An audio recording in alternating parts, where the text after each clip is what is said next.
샬롬, 전래동화 9번째, 흥부와 놀부. 한 옛날 형제가 살고 있었습니다. 욕심 많고 부자인 형의 이름은 놀부였고 착하고 가난한 동생의 이름은 흥부였지요.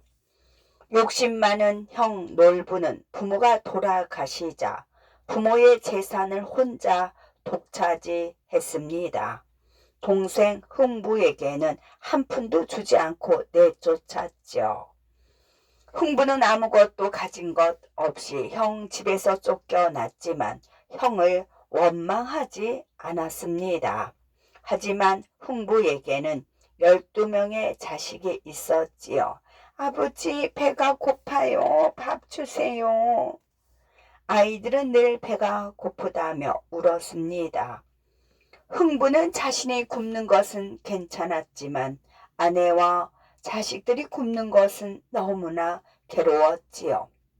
여보, 쌀국에 쌀이 뚝 떨어졌어요. 형님께 가서 쌀 좀 얻어오면 안 될까요? 흥부는 형에게 폐를 끼치고 싶지 않았습니다. 하지만 어린아이들이 배가 고프다고 우는 것은 도저히 볼 수가 없었지요. 흥부는 아내가 준 그릇을 들고 한 끼 먹을 쌀만이라도 얻을까 해서 놀부 집으로 갔습니다. 마침 놀부 부인이 밥을 짓고 있었죠. 가마솥에서 구수한 밥 냄새가 흥부의 코를 간지럽습니다. 형수님, 저 왔습니다. 저희 아들이 굶고 있습니다. 제발 그 하얀 밥 한 그릇만 주세요. 아침상을 차리려고 주걱으로 밥을 푸던 놀부 부인이 흥부를 보고는 눈초리가 올라갔습니다. 놀부 부인은 들고 있던 밥주걱으로 냅다 흥부의 뺨을 때렸지요. 아침부터 우리 밥을 탔네? 어서 싹 꺼져! 그런데 흥부는 자신의 뺨에 붙은 밥알을 떼어 먹으며 이렇게 말했습니다. 아이고, 형수님 고맙습니다. 이쪽 뺨도 한 대 더 때려주세요. 놀부 부인은 기막혀서 흥부를 당장 쫓아냈지요.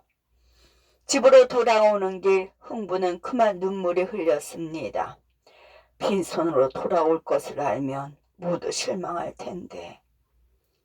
빈 그릇을 들고 힘없이 집으로 돌아온 흥부는 집 앞의 마당에서 새끼 제비를 발견하였죠.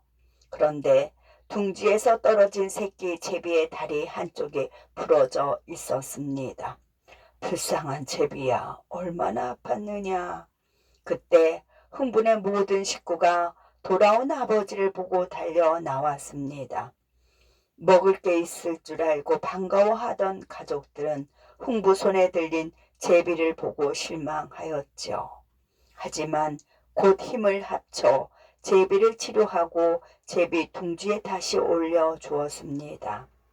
어느새 시간은 흘러 겨울이 되었지요. 따뜻한 지방에서만 생활하는 제비는 추운 겨울을 피해 남쪽 나라로 떠나야 했습니다.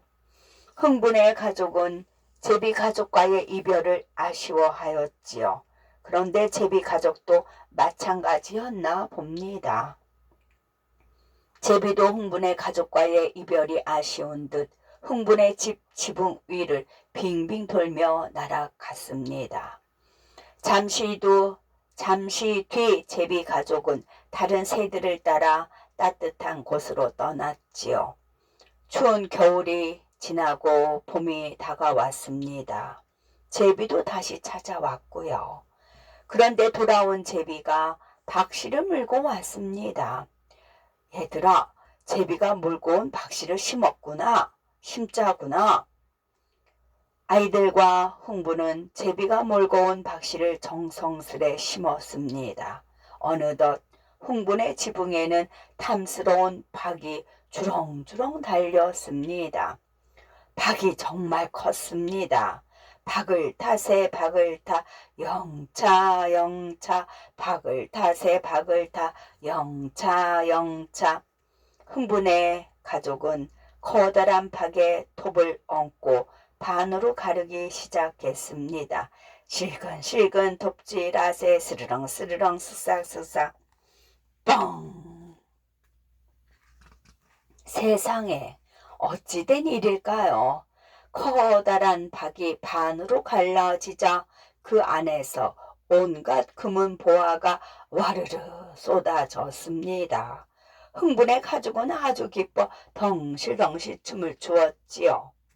이 소식은 욕심 많은 놀부의 귀에까지 들어갔습니다. 놀부는 동생 흥부가 부자가 되었다는 소식을 듣고 너무너무 배가 아파서 잠을 이룰 수가 없었습니다. 놀부와 놀부 부인은 사다리를 타고 올라가 제비집에 있는 새끼 제비 한 마리를 꺼냈습니다. 새끼 제비를 바닥에 떨어뜨려 다리를 뚝 부러뜨렸지요. 제비야, 어쩌다가 다리가 이렇게 뚝 부러졌느냐? 놀부는 시치미를 뚝 떼고 말했습니다. 내가 잘 치료해 주마. 걱정 마라. 놀부 부부는 부러진 제비의 다리를 치료한 뒤 제비 둥지에 다시 올려 놓았습니다. 제비야, 빨리 날아서 금은보화가 가득 든 박씨를 내게도 물어다 주어라. 그렇게 겨울이 지나고 새봄이 되었습니다. 제비는 놀부에게도 박씨를 하나 물어다 주었습니다. 놀부 부부도 박씨를 정성 들여 심고 키웠습니다. 시간이 흘러 놀부집 지붕에도 어느새 아주 커다란 박이 주렁주렁 달렸습니다. 놀부 부부도 지붕에 올라가 박을 타서 톱질하기 시작했습니다. 실근실근 톱질하세 실근실근 슥싹슥싹 우리에게도 금은 보화를 가득 따오. 놀부와 놀부 부인은 박을 타며 외쳤습니다. 펑! 그런데 이게 어찌된 일입니까? 박에서 금은 보화가 아닌 도깨비들이 튀어나왔습니다. 도깨비들은 놀부와 놀부 부인을 벌한 뒤에 집에서 내쫓았습니다. 거지가 된 놀부와 놀부 부인은 갈 곳이 없어 흥부를 찾아갔지요. 흥부는 거지가 된 형과 형수를 보고 깜짝 놀랐습니다. 아니 형님 이게 어찌된 일입니까? 어서 저희 집으로 들어오세요. 흥부는 놀부 부부를 따뜻하게 맞이하였지요. 흥부 가족의 보살핌으로 놀부와 놀부 부인은 그동안 저지른 잘못을 뉘우치고 착하게 살았답니다. 끝.